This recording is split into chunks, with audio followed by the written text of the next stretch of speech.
Bonjour à tous, donc le thème de ce matin c'est booster les taux de conversion. La conversion de l'internaute est aujourd'hui l'un des principaux enjeux des DI marchands. Donc on le sait tous, hein, les circuits physiques et les magasins ont des taux de conversion très élevés, alors que sur le e-commerce, eh bien, malheureusement les taux de conversion sont généralement, on parle de 1 à 3% qui est le taux moyen de conversion. Donc je suis ce matin accompagné de Jean-Pierre Cauchy, qui est directeur associé d'Altima. Bonjour Jean-Pierre. Bonjour Pascal, bonjour à tous. Et moi, donc, je suis Pascal Morvan, directeur solutions chez Compario. Ce qu'on va donc aborder ce matin, c'est comment justement on est capable aujourd'hui, en mettant en place des bonnes méthodologies, des bonnes pratiques, voire des retours d'expérience de clients, comment on est capable de booster la performance commerciale des e-marchands. Alors, en introduction, je vais laisser la parole à Jean-Pierre pour nous présenter rapidement qui est Altima. Donc Altima, c'est une web agency qui est née il y a à peu près 15 ans. Nous avons en France 3 implantations géographiques. Donc la première qui se trouve à Roubaix, qui est le siège et qui est née dans le bassin de la VAD et du retail. Et puis 2 autres implantations à Paris et Lyon, qui sont des implantations géographiques nationales. Et à l'international, nous avons depuis 1 an 3 agences en Chine, donc à Pékin et Shanghai, et à Moscou, qui représentent en tout 35 personnes à l'international.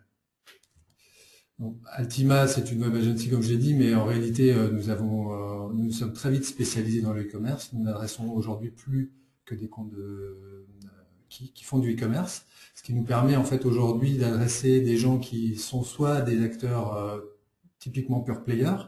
Je vais citer 2-3 exemples qui sont des comptes que j'adresse sur Lyon, comme Wanimo, ProBike Shop, qui sont des références clients, ou des acteurs purement retail, des gens comme Micromania, Conforama, qui sont des acteurs que nous aidons à aller justement à maîtriser l'outil digital pour mieux vendre en ligne. Pour ce faire, on a un peu segmenté notre offre. Aujourd'hui, nous avons 3 cœurs de métier principaux. Comme on le voit sur ce slide, l'UX Design, qui regroupe l'ensemble des offres qui nous permettent justement d'agir on-site et qui vont permettre, comme on le verra tout à l'heure, de justement modifier et d'améliorer la conversion. Et puis des outils plutôt technologiques qui sont importants quand on fait du e-commerce, même si le cœur du e-commerce, c'est pas la technologie, c'est à un moment donné un outil qu'il faut savoir maîtriser. Et enfin, tout un panel d'offres en marketing qui nous permettent plutôt d'adresser justement la création de trafic ou la fidélisation. Merci Jean-Pierre. Donc je vais présenter assez rapidement, en tout cas pour ceux qui ne nous connaissent pas, Compario. Donc Compario est éditeur de logiciels et notre domaine d'expertise repose sur 3 grands piliers fonctionnels. Le merchandising, la recommandation et la personnalisation, qui va être le thème de ce matin, hein, qui vont permettre donc de booster les taux de conversion. Et ça, ce qui est important, c'est que quel que soit le point de contact client. C'est vrai qu'on a beaucoup parlé du web ce matin, mais c'est aussi tout ce qui est lié au digital, hein, des applications vendeurs, des applications mobiles, des bornes tactiles en magasin, mais aussi sur des canaux un peu nouveaux qui sont l'email et le call center, parce qu'on a un certain nombre d'expériences autour de ces nouveaux canaux. Compario est une société qui aujourd'hui compte un certain nombre de clients que je vais évoquer tout de suite. On est aujourd'hui présent sur un peu plus de 150 sites web déployés dans 20 pays. Parce que nos clients sont à l'international et qu'on les suit au niveau de ce développement. Quelques-uns de nos clients, pour n'en citer que les principaux, hein, on est présent dans tous les domaines d'activité, à la fois bien sûr très présent dans le retail avec des grandes enseignes. On parle de Bulle, de Conforama, de Truffaut, de Casino, Decathlon, etc. Mais aussi maintenant sur des nouveaux domaines avec des gens comme on appelle des pure players, hein, Mode in Motion par exemple, mais aussi des expériences assez intéressantes autour du B2B, puisque c'est aussi un nouveau cheval de bataille, hein, de la transformation sur les sites B2B comme MB Expansion par exemple. Alors on va démarrer sur la problématique de la conversion, hein, de ces fameux taux de conversion que l'on voit partout. On a pris quelques études qui sont sorties récemment, mais ce qui est important, c'est que, comme on disait pendant très très longtemps, hein, entre 2000 et 2010, on est passé en France en tout cas de 10 à 40 millions d'internautes. Donc c'est vrai qu'à l'époque, il était facile d'augmenter sa conversion, son chiffre d'affaires, parce que il suffisait de drainer du trafic sur le site web, et forcément, plus j'avais de clients et plus je générais de chiffre d'affaires. Par contre, une étude assez intéressante qui montre l'inversement de cette courbe. En 2010, 63 des e-commerçants déclaraient avoir un taux de conversion en hausse. En 2012, il n'était plus que 42%, ce qui veut dire que 60% des e-commerçants ont un taux de conversion qui est stable ou qui est plutôt en baisse. Et la question qu'on peut se poser, c'est que va-t-il se passer en 2013, en 2014 ? Une deuxième étude qui est sortie récemment en octobre sur le JDNet, qui est que le panier moyen est en chute libre. On voit bien qu'entre 2010 et 2013, le panier moyen est passé de un peu plus de 95 € à aujourd'hui 80 €. Et donc forcément, ça va avoir un impact très très important sur le chiffre d'affaires et la rentabilité des différents e-commerçants. Autre étude qui est sortie récemment dans le journal du net, qui sont ce qu'on appelle les taux moyens. Alors, je ne suis pas sûr que ce soit quelque chose de très précis, mais en tout cas, ça donne des grandes tendances. Ce qui est important, c'est qu'on voit bien que le taux de conversion, il est aussi quand même très très lié au business. Si on voit les taux les plus importants, c'est quand même les gens sur le drive.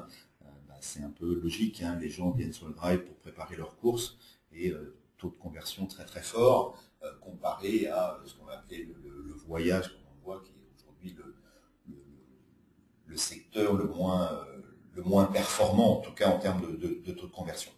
Donc, ce qui est important, c'est qu'on voit bien qu'il y a différentes choses qui apparaissent par rapport à ce taux de conversion. On parle de taux de rebond, de taux de refus, de taux d'abandon, etc.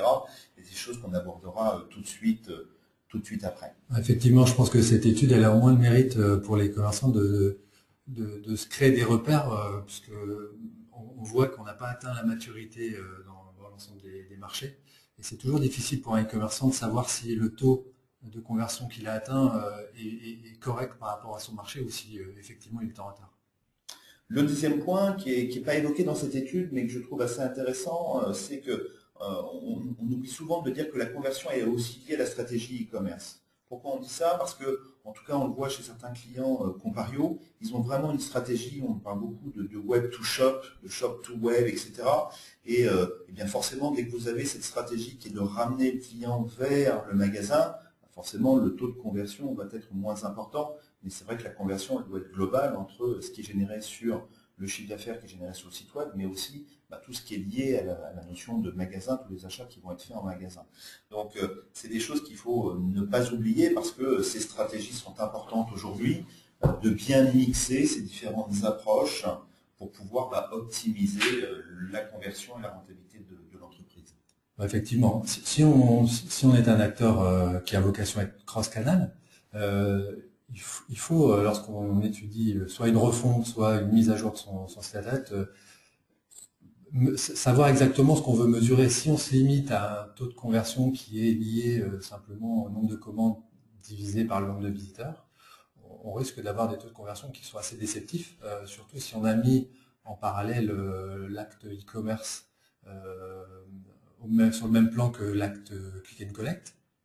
Donc moi, ce que j'explique à mes clients qui viennent me voir dans le cadre de refonte, c'est que il faut vraiment clarifier l'objectif qu'on poursuit, quelle est la stratégie que l'acteur veut réellement mettre en place. Est-ce que c'est purement du chiffre d'affaires fait sur Internet, ou c'est un ensemble de services qu'on propose à ses clients et qui finalement permet à son client de décider tout simplement s'il a envie d'acheter sur Internet ou s'il a envie d'utiliser un service de retrait par exemple. Et effectivement, il faut absolument additionner à ce taux de conversion des indicateurs qui seront plutôt relatifs au nombre de visites qu'on aura générées en magasin. Alors, j'ai regardé un petit peu sur Internet, j'ai cherché taux de conversion, booster vos taux de conversion. Enfin bon, j'ai essayé de trouver quelques conseils qui étaient donnés par des experts. Alors, j'en ai trouvé deux, j'en ai mis que deux dans cette présentation. Celle du CCM Benchmark, qui parle justement de cette taux de transformation, et qui dit une chose assez intéressante, qui dit que les méthodes et les moyens mis en œuvre par les marchands ne sont pas les bons, et que l'accroissement du taux de transformation passe prioritairement par l'apport d'une réponse pertinente à l'attitude et au comportement d'achat de ses clients et de ses prospects. On va beaucoup en parler tout à l'heure, on parle beaucoup de l'expérience client, Et c'est quelque chose qu'il faut aujourd'hui mettre en œuvre. Une deuxième citation, je trouvais assez intéressante, celle de Paul-Émile Cadillac, de Performance Interactive, qui dit que l'approche des commerçants en la matière est trop souvent technique. C'est-à-dire quoi? Ils pensent souvent qu'il faut changer de plateforme et que ce serait la solution à leurs problèmes. Donc en tout cas, sa pensée, c'est de dire que c'est possible, mais pas certain. Et j'aime beaucoup cette phrase qui dit « On choisit un tournevis en fonction du type de vis que l'on doit visser et pas l'inverse ». Et voilà, donc c'est ces deux approches aujourd'hui qui sont intéressantes. Je pense que, Jean-Pierre, je crois que tu avais justement des remarques par rapport à cette... Ouais, puis c'est vrai qu'on a sous-titré le nom du webinaire par le business avant le i, et je pense que la déclaration de Paul-Émile Cadillac s'inscrit vraiment là-dedans. Il ne faut pas voir le e-commerce comme un outil purement technique, on doit avant tout essayer de replacer le business d'abord. Et souvent, quand on a des clients qui viennent nous voir, non, je veux faire une refonte, on essaie de les questionner pour savoir quel est l'objectif poursuivi par la refonte. Et souvent, tu as raison, c'est le taux de transfo qui est incriminé. On reproche souvent à la technique d'aller à l'inverse de ce taux de transfo. Et fort de ces expériences, chez Altima, on a décidé de mettre en place une offre qu'on a appelée optimisation de la conversion, qui permet, avant de faire des refontes, de réfléchir et d'essayer de mettre en avant, en évidence, les manques à la fois du site, mais aussi peut-être du marché sur lequel s'inscrit cet annonceur. Et on verra tout à l'heure quelques cas clients qui nous ont permis justement de montrer ça. Alors c'est vrai, quand on parle de la conversion, c'est bien, tout le monde est bien conscient, c'est la visite multipliée par la conversion, multipliée par le panier moyen qui donne le chiffre d'affaires global du site. On voit bien qu'aujourd'hui, augmenter les visites, forcément, la population française n'est pas extensible à volonté. On est arrivé certainement, en tout cas pour beaucoup, à un niveau maximum de clients potentiels, même si aujourd'hui il y a encore beaucoup d'investissements, à la fois dans les campagnes marketing, dans les AdWords, etc., fait générer du trafic. On sait que ce trafic coûte très très cher. Les deuxièmes points, qui semblent importants en tout cas pour Altima et Compario, c'est de se dire qu'aujourd'hui, booster la conversion et booster le panier moyen, il y a des méthodes pour le faire sans avoir à générer plus de trafic et donc augmenter la rentabilité de l'entreprise. Il ne faut pas se tromper de débat. On parle aujourd'hui de conversion, mais effectivement, ce que poursuit chacun des commerçants qu'on accompagne, c'est l'augmentation du chiffre d'affaires. Donc aujourd'hui, les leviers mécaniques, ils ne sont pas pléthoriques. Il y en a 3. Et comme tu l'as dit, c'est sur la conversion aujourd'hui qu'on estime avoir la plus grande marge de manœuvre, même si avec des outils de merchandising, et on en reparlera tout à l'heure, on a aujourd'hui des moyens techniques qui nous permettent d'envisager d'augmenter le panier moyen. Ce qui est sûr, c'est que sur les visites, c'est beaucoup plus complexe et c'est de plus en plus cher, donc difficile de rendre l'équation intéressante. Alors, un nouvel enjeu qui nous semble aujourd'hui être important, en tout cas pour Compario, c'est que pendant très très longtemps, votre métier, c'était de vous dire comment je vais faire pour vendre mes produits à mes clients. Et nous pensons en tout cas chez Compario que votre métier a changé et qu'aujourd'hui, la vraie question, c'est comment je vais aider mon client à acheter. Et c'est vrai que c'est des choses qui vont qui vont changer la façon et l'approche que l'on va avoir de ce client. Pour booster cette conversion, il y a un certain nombre d'axes de travail. Jean-Pierre, est-ce que tu peux nous en parler? Oui, alors notre credo, c'est effectivement lorsqu'on décide de se focaliser sur l'axe de la conversion, c'est de travailler sur 3 leviers. Le parcours, la performance et la persuasion. Le parcours, c'est globalement la manière dont l'internaute va sentir la cohérence globale de son expérience vécue sur le site.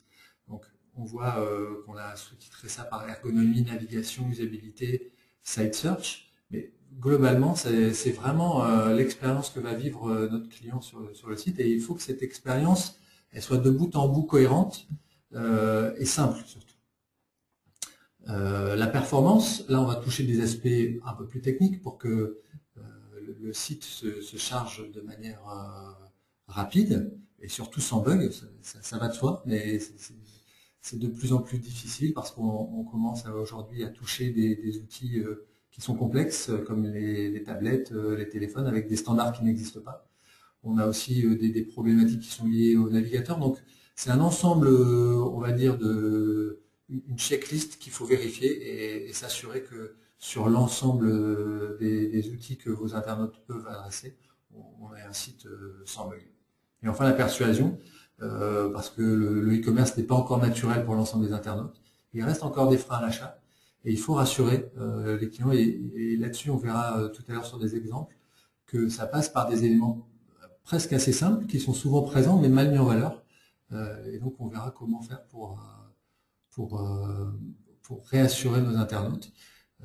Et la persuasion, ça passe aussi par la conviction qu'on propose le bon produit à la bonne personne, et c'est là où le merchandising entre en scène.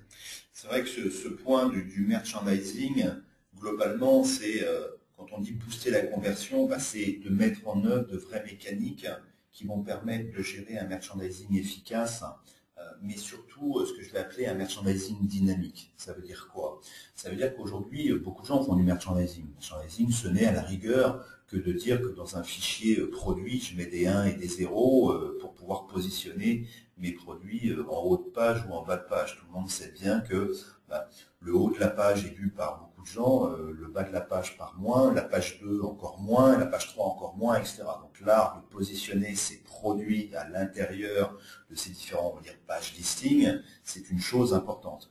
Ce merchandising, c'est aussi être capable de pouvoir mettre en avant un certain nombre de produits. Voilà. Donc toutes ces règles de merchandising, pour comparer, elles doivent être dynamiques. Ça veut dire quoi? C'est-à-dire qu'elles doivent évoluer au fur et à mesure de la disponibilité d'un produit. À quoi sert de positionner en haut de la page un produit qui, au bout d'une demi-heure ou d'une heure de vente, n'est plus disponible? Souvent, c'est trop statique. Et ce qui va donner la performance, c'est faire en sorte que tout ça soit dynamique. Donc, c'est de mettre en place à la fois la partie merchandising, de rentrer dans ce qu'on appelle la recommandation produit, comment je vais être capable de recommander à un client les bons produits. Donc, ce que je disais tout à l'heure, comment je vais l'aider à trouver le plus rapidement le bon produit. Et puis la troisième grand pavé, c'est ce qu'on appelle la personnalisation, qui va permettre d'adapter son merchandising en temps réel en fonction d'un certain nombre de paramètres, que ce soit la connaissance client, la navigation sur le site web et d'autres critères que nous verrons tout de suite après. Tout ça donne un certain nombre de résultats, et vous pouvez le voir sur ce slide. Ça donne à la fois en termes de trafic, alors ce ne sont que des KPI moyens observés chez nos clients, mais qui donnent à la fois en termes de trafic SEO, en termes de nombre de pages vues, de taux de conversion, de panier moyen, qui donnent des résultats très très importants.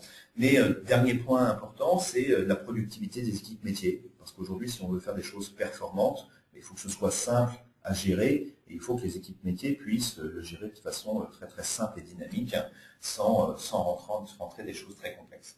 Et le rôle du merchandising, c'est avant tout partir du produit, donc connaître son assortiment produit, c'est connaître sa cible client, donc comment on va connaître sa cible, quelles sont les mécaniques de réassort d'achat, la communication que je dois adapter vis-à-vis de ce client. C'est bien sûr tout l'agencement de l'espace de vente, comment je vais venir positionner ces produits à l'intérieur des différents rayons. C'est comment on va optimiser la présentation des produits pour en maximiser la conversion.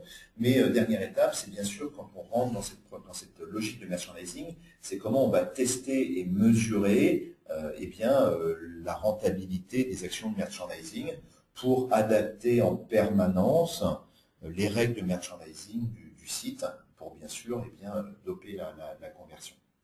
Le principe de cette personnalisation de l'expérience client, tous les analystes en parlent, où on parle de l'expérience client, alors que ce soit le Gartner, le Forrester, mais globalement tout le monde dit qu'à partir du moment où on va rentrer dans cette notion d'expérience client, ça va bien sûr augmenter la satisfaction, la loyauté client, etc.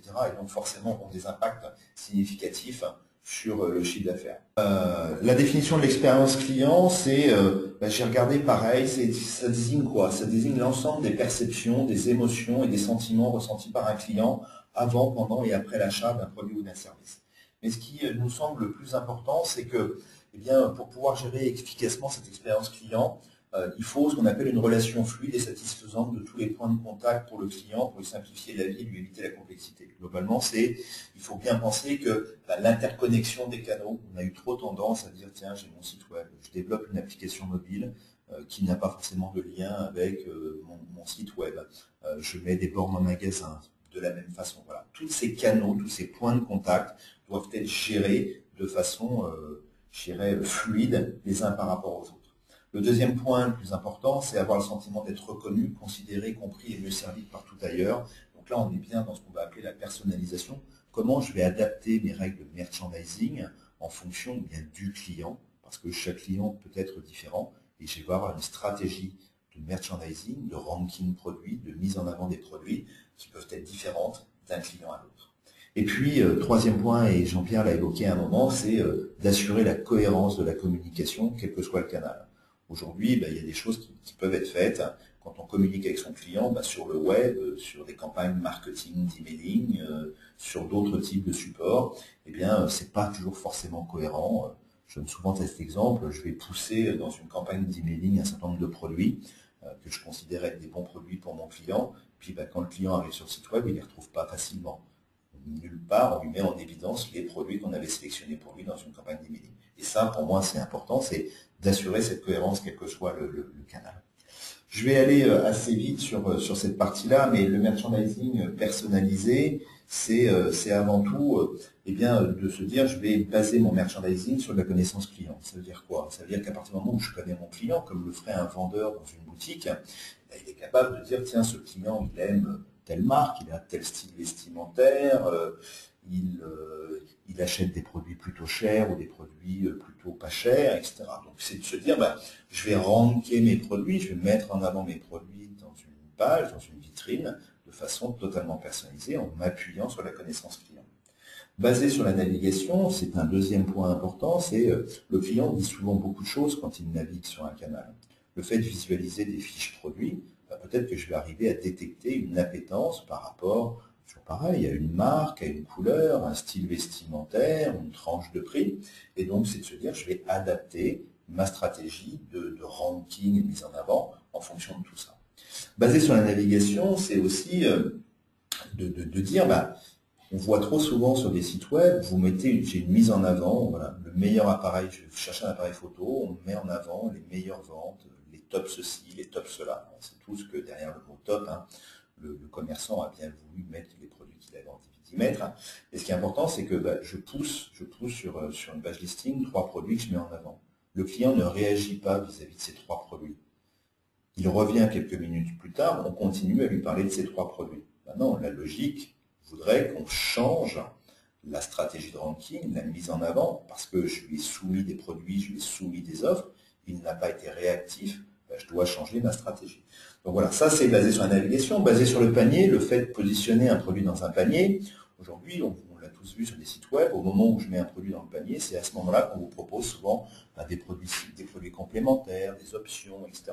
Puis après, vous continuez à naviguer sur le site web et nulle part, on vous rappelle que vous avez des produits à acheter en relation avec les produits que vous avez pu mettre dans votre panier. Basé sur la statistique, c'est ce qu'on appelle des algorithmes mathématiques qui vont permettre d'analyser le comportement d'un client par rapport au comportement des autres internautes, donc la façon dont il navigue, la façon dont il regarde les produits, pour pouvoir lui recommander, à base d'algorithmes, des produits pour pouvoir bien l'aider à les trouver.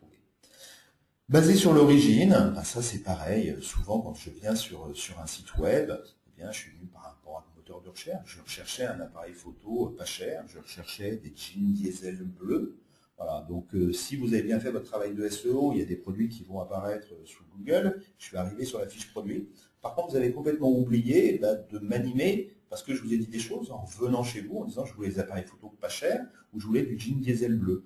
Derrière, on a complètement oublié. Ça, c'est pareil, que ce soit l'origine par rapport à des sites affiliés, des moteurs de recherche, des campagnes d'emailing. Je dois capter les mots-clés qui ont été l'origine de ce contact pour adapter ma stratégie de merchandising.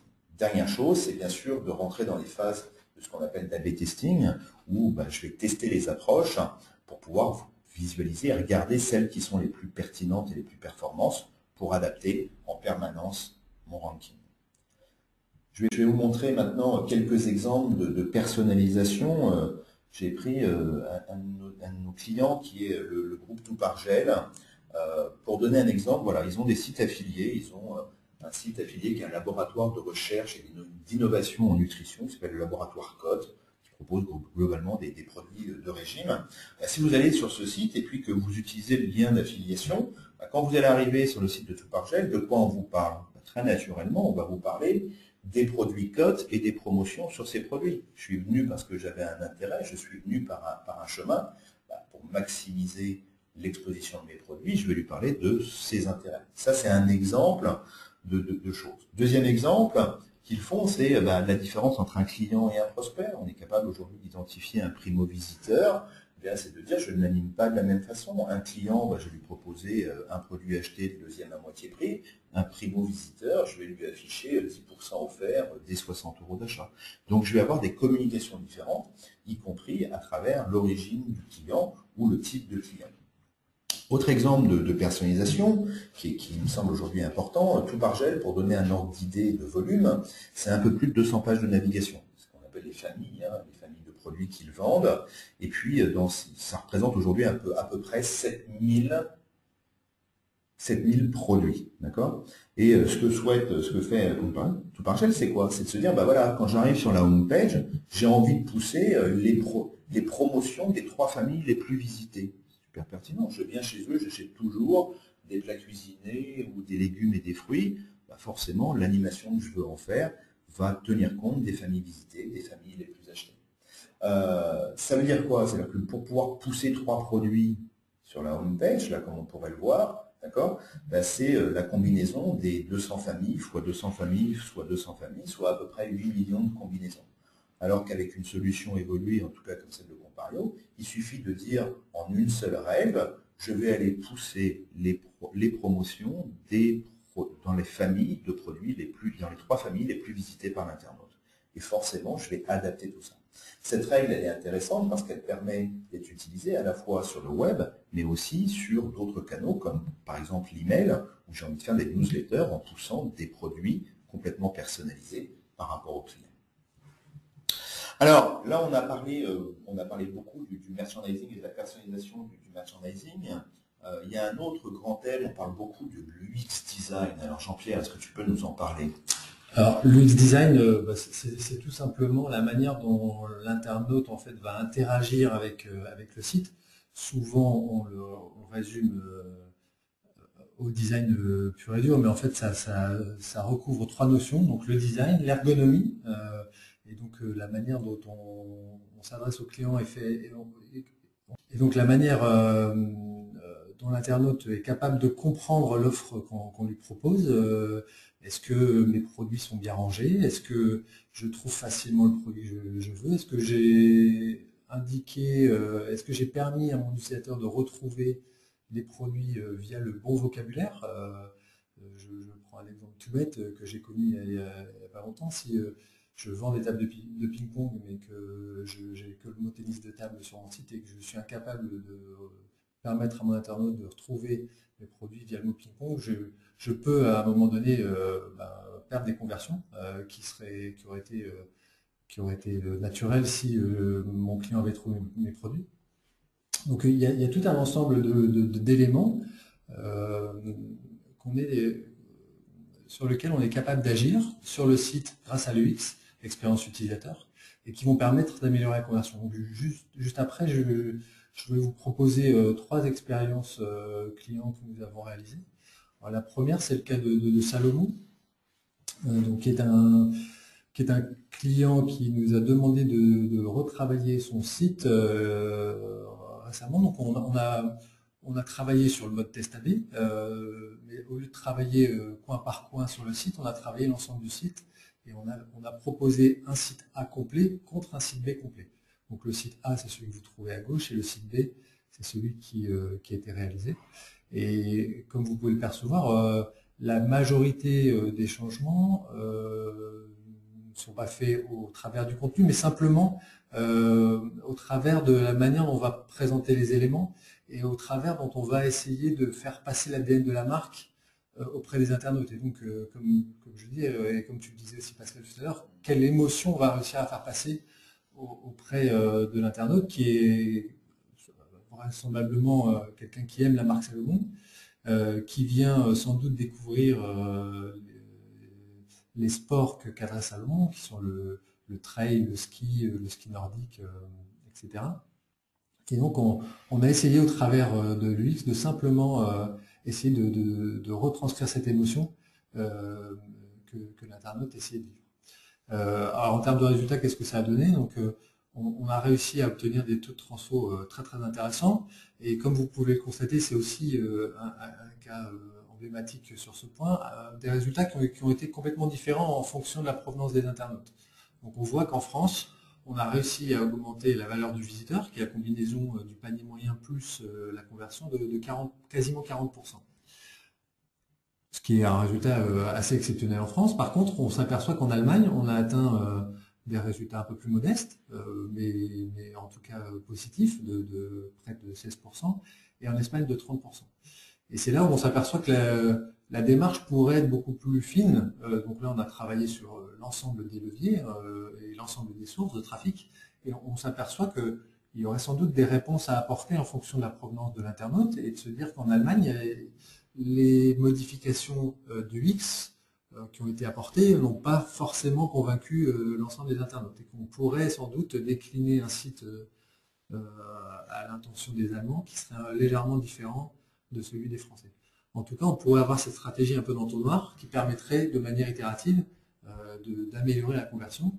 Et c'est ce qui nous fait dire que le travail sur la conversion, c'est pas un travail one-shot, c'est un travail qui doit être itératif et qui doit justement permettre de tirer des conclusions des tests successifs pour à chaque fois obtenir une performance supplémentaire. Ce qui est intéressant dans cet exemple, c'est bien sûr que les taux de conversion sont différents d'un pays à l'autre, mais que ça veut dire aussi que la stratégie de merchandising que je peux avoir peut être aussi différente d'un pays à l'autre, parce que la mise en avant de mes produits, la scénarisation de mon offre, le client français, le client espagnol, il est différent, ne serait-ce que par des questions climatiques. Si je suis dans l'habillement, je ne vais pas forcément scénariser mon offre de la même façon en Espagne qu'en France, etc. À ce titre-là, je vais donner un exemple que je trouve assez intéressant chez l'un de nos clients, qui est Truffaut. Truffaut, si vous allez sur leur site web, il y a l'offre web, mais il y a aussi, vous pouvez découvrir l'offre en magasin. Et je vais donner un exemple que tout le monde va bien comprendre. Aujourd'hui, si vous allez sur le rayon des tondeuses à gazon, on aurait tendance sur beaucoup de sites à vous présenter les meilleures ventes des tondeuses à gazon, qu'on soit à Paris, qu'on soit en pleine campagne, etc. Non, la stratégie de ranking et de mise en avant du produit, elle tient compte aussi de cette localisation. Si vous allez sur le magasin de Paris, qu'est-ce qu'on va vous proposer? On va surtout vous proposer des tondeuses qui sont ce que je vais appeler des tondeuses à main pour les petits jardins parisiens, alors que si vous allez sur un Truffaut dans une grande ville de campagne, forcément on va vous proposer les meilleures ventes, ce sont des tracteurs, ce sont des autoportées, etc. Et donc cette stratégie de ranking, de mise en avant de produit, elle tient bien compte. Là, dans le cas d'un magasin, de la clientèle du magasin, et puis sur des pays, justement, la nationalité du produit. Deuxième cas que je trouvais assez intéressant, c'est celui que vous avez fait chez Club Med. Ouais. Alors Club Med, c'est un cas beaucoup plus large. On n'a pas fait simplement du test AB, on a fait ce qu'on a appelé cette fois du test MVT, qui permet en fait de combiner un certain nombre de changements de manière un peu aléatoire. Et qui permet d'augmenter le panel de cas testés. Donc là, je crois qu'il y avait plus de 18 versions qui étaient testées. Ce qui est intéressant en vous montrant la version qui a été la plus performante, qui est celle de droite, qui a obtenu plus de 15% de taux de transfo, c'est que finalement, les modifications qui ont été apportées, elles sont pas du tout elles sont structurelles, mais elles ne sont pas du tout d'ordre informatique. C'est-à-dire que toutes les informations qui sont présentes sur la version la plus performante étaient présentes à la base sur la version d'origine. Ce qui renforce encore cette notion de réassurance qui est très importante, puisque on s'aperçoit que la différence majeure, elle vient de l'ordre des informations qui sont affichées, notamment au niveau du numéro de téléphone, qui est beaucoup plus gros, au niveau de la navigation qui a disparu, au niveau du tunnel qui permet de mesurer la progression de l'internaute dans le tunnel de conversion qui est bien mieux mise en valeur qu'à l'origine. Et enfin, sur la gauche, la colonne de sélection, on va dire, du voyage, qui est aussi bien plus mise en valeur. Et donc tout ce travail de réorganisation de l'information a permis à lui seul, finalement, d'augmenter la conversion. Et c'est encore un élément qui va dans le sens de bien segmenter et de bien montrer à son internaute les informations qui sont les plus importantes. Le cas de la boutique officielle.com. Voilà, donc là j'ai voulu choisir un cas d'un pure player, puisqu'on était jusqu'à présent sur des marques très emblématiques, donc on pourrait aussi se dire que ce sont des cas qui faussent un peu la donne. Donc en partant d'un cas d'un pure player qui était l'objet aussi d'une refonte du panier, et on a fait à peu près le même genre d'exercice, c'est-à-dire qu'on est reparti d'un panier qui comportait à première vue de l'ensemble des éléments qu'on souhaite retrouver dans un panier. On a des éléments de rassurance en bas, on a des images, on a un prix, on a un tunnel qui est assez clair et qui permet de montrer qu'en 5 étapes, on ira jusqu'à la confirmation. Et pourtant, en retravaillant de manière ergonomique et design, en restructurant l'information, on s'aperçoit qu'on arrive de nouveau à obtenir des conversions qui sont supérieures, parce que visiblement les informations n'étaient pas suffisantes. En tout cas, elles n'étaient pas mises en valeur telles que les internautes les attendaient. Et en retravaillant simplement les images, en les mettant de manière plus présente, en redesignant les boutons pour avoir une expérience utilisateur beaucoup plus homogène, puisque là vous ne pouvez pas le constater, mais c'était des éléments qui étaient un peu différenciants des autres pages. Donc on a essayé de remettre de la cohérence dans le parcours d'achat et de restructurer l'information pour que les informations les plus importantes soient visibles, le prix, donc les photos, les stocks. Tout ce travail a permis d'augmenter de 7% la conversion. Donc encore une augmentation qui est très intéressante pour ceux qui ont ça. On voit bien là l'exemple. Moi, je parle souvent de cette notion quand on parle de réassurance, hein, on veut voilà, rassurer un client. Ben, c'est vrai que il y a différentes choses. Quand on parle de la personnalisation, en tout cas, si je reprends ces exemples, un client qui a l'habitude d'acheter régulièrement sur votre site, qui est un client fidèle, etc., on ne va pas avoir les mêmes mécaniques de réassurance. On n'a peut-être pas besoin de lui rappeler à chaque fois que c'est du 3D Secure pour le paiement qui sera livré en moins de 2 jours, etc., puisque c'est un client qui a l'habitude d'acheter. J'ai peut-être d'autres messages à lui passer, d'accord? Alors qu'un primo-visiteur, bah oui, justement, ce primo-visiteur, il faut que je l'aide à aller jusqu'à la fin, d'accord, de son acte d'achat, donc valider sa commande, valider son paiement, et que c'est ce type de client sur lequel je dois aussi ramener des messages réassurants, comme je disais tout à l'heure, du 3D Secure, des modes de livraison, etc., et de mettre beaucoup plus en évidence ce type de message. Ouais. Ce que je n'ai pas précisé, et qui est quand même important, c'est que il n'y a pas de recette magique, c'est-à-dire qu'on ne peut pas se dire simplement tiens, je prends le tunnel et je fais exactement les mêmes modifications que ce qui a été fait sur la boutique officielle. Ce qu'il faut vraiment prendre en input de ce travail du X, c'est finalement le comportement des utilisateurs. Essayer de regarder ce qui se passe réellement sur le site, de sortir un petit peu de l'aspect subjectif, moi j'aime pas le vert, je préfère le rouge, etc. Et plutôt de regarder quels sont les comportements de ces internautes, parce que c'est en analysant ces données que finalement on arrive à vraiment identifier des comportements qui ne sont pas normaux, ou en tout cas qui méritent d'être améliorés, et c'est là où on trouve les plus forts leviers d'amélioration de la conversion. Le dernier point qu'on va aborder, c'est ce qui nous semble important aussi, c'est qu'on s'est beaucoup focalisé sur le web, hein, le merchandising, l'UX design, etc. Donc une refonte graphique, la mise en œuvre de solutions de merchandising personnalisées. Mais il y a un autre point qui était assez intéressant, c'est qu'aujourd'hui, il y a d'autres études qui montrent que tous les canaux aident à la conversion. Plus on offre de canaux, de points de contact vis-à-vis de ses clients, eh bien, chacun va jouer dans la conversion, d'accord ? Que ce soit du site web, que ce soit les applications mobiles, que ce soit tablettes, des bornes, etc., des outils de call center, les réseaux sociaux, tout ça contribue fortement. Ce qu'on a voulu faire, c'est un petit focus sur le mobile, parce qu'aujourd'hui, quand on parle de la conversion moyenne sur le site web, c'est un certain taux. Je crois que sur le mobile, Jean-Pierre, c'est encore pire. Disons qu'il y a une étude que je voulais présenter, qui est une étude assez récente, hein, de deux cabinets, qui ont montré qu'il y a une plus grande appétence sur les devices qu'on pourrait peut-être l'imaginer a posteriori. C'est-à-dire qu'on disait il n'y a encore pas très longtemps que finalement le e-commerce ça marchait que sur PC, et on voit de plus en plus les utilisateurs utilisent et la tablette et smartphone pour aussi acheter. Encore faut-il que les sites le permettent. Et malheureusement, je suis assez souvent confronté à des cas clients où finalement c'est très difficile d'acheter, même avec beaucoup de volonté, hein, d'acheter un produit sur certains sites, sur une tablette.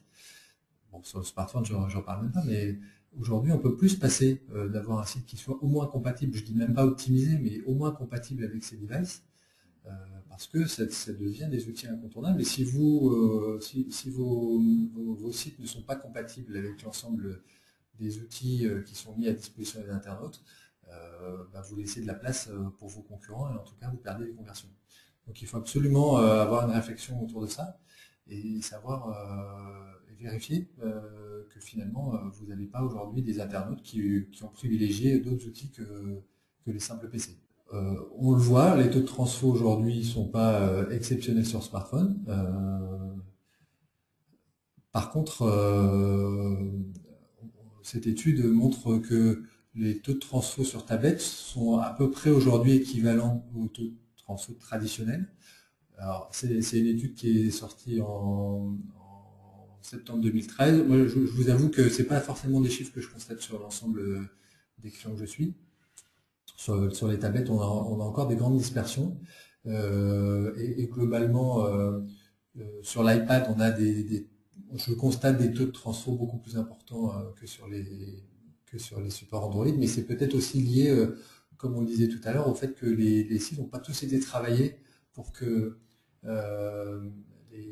les sites soient complètement sans bug sur l'ensemble des supports. Donc je réitère mon avertissement sur la vigilance là-dessus. Faites attention aussi à l'ensemble des devices, essayez de tester vos sites sur l'ensemble des devices pour que vous ne soyez pas en fait déçus de taux de transfo par des simples problèmes techniques. Alors peut-être pour finir cette présentation, je pense, Jean-Pierre, ce qui serait peut-être intéressant, c'est que tu nous parles un peu de la démarche d'Altima, comment vous travaillez avec vos clients pour les aider, en tout cas sur la partie design, sur la refonte, l'optimisation de leur site. Donc effectivement, en synthèse, moi ce que je voulais, c'était de réinsister sur le fait qu'il est important de se baser sur des faits et pas sur des impressions. D'essayer de sortir de cette subjectivité qui à un moment donné vous fait dire que telle ou telle chose ne marche pas, et plutôt de travailler avec les formidables outils qu'Internet nous met à notre disposition pour travailler. Et le principal, ce sont les outils analytics. Ils sont malheureusement souvent mal implémentés. On met souvent des implémentations assez basiques d'un outil comme Google Analytics pour surveiller un site e-commerce, alors qu'on peut aller beaucoup plus loin. Donc ça nécessite effectivement cette implémentation, mais une fois que ça s'est mis en place, ça vous donne vraiment un ensemble de données qui vous permettent de mieux appréhender la manière dont le site est utilisé. Ensuite, c'est de bien définir les indicateurs. Donc là, on renvoie à un problème de stratégie, c'est-à-dire comment vous voulez mesurer la conversion. Est-ce que c'est le simple ratio nombre de commandes sur nombre de visiteurs? Peut-être pas. En tout cas, dans des configurations cross-canal, je ne pense pas. Donc il faut savoir ce qu'on veut travailler pour poursuivre l'objectif qui est le vôtre d'augmenter votre chiffre d'affaires, qui doit être perçu de manière globale. Et puis le dernier, c'est tester, tester, tester. Je pense qu'on ne le répétera jamais assez. Il n'y a pas aujourd'hui ni de magie, ni de choses qui sont immuables, en tout cas gravées dans le marbre et qui qui ne bougeront jamais. Je pense que l'e-commerce, c'est un domaine qui évolue tous les jours. Ce qui était vrai hier peut ne plus être vrai demain. Donc, il faut tester et il faut aller au-delà des a priori. Et je pense qu'Internet est vraiment là pour ça. En tout cas, cette notion de test, c'est des choses qu'on a nous aussi pris en compte chez Compario en introduisant des fonctions d'A/B testing. Parce que c'est vrai que lorsqu'on démarre sur cette notion de personnalisation, de merchandising personnalisé, les gens n'ont pas forcément encore les bonnes règles. Et de pouvoir tester, de travailler un peu en mode laboratoire, hein, comme vous le faites quand vous testez l'ergonomie d'un site. C'est un peu en mode labo, on suit, on regarde comment le client réagit à une modification, etc. Sur le merchandising, c'est la même chose, il faut tester les approches. Il y a des approches gagnantes qui gagnent beaucoup. Et puis il y en a d'autres qui sont peut-être moins performantes. Tout ça aussi dépend bien sûr de l'activité, du business, des produits que l'on vend et de sa cible de clients. Jean-Pierre, merci pour ta participation à ce webinaire. Il y a une question de Nassira qui demande si c'est un trend normal de perdre de la transfo. Non, c'est pas un trend normal. En tout cas, on ne vous conseille pas. C'est vrai, ce que disait simplement Pascal, c'est que une étude montrait que les commerçants déclaraient avoir beaucoup de mal à la faire augmenter.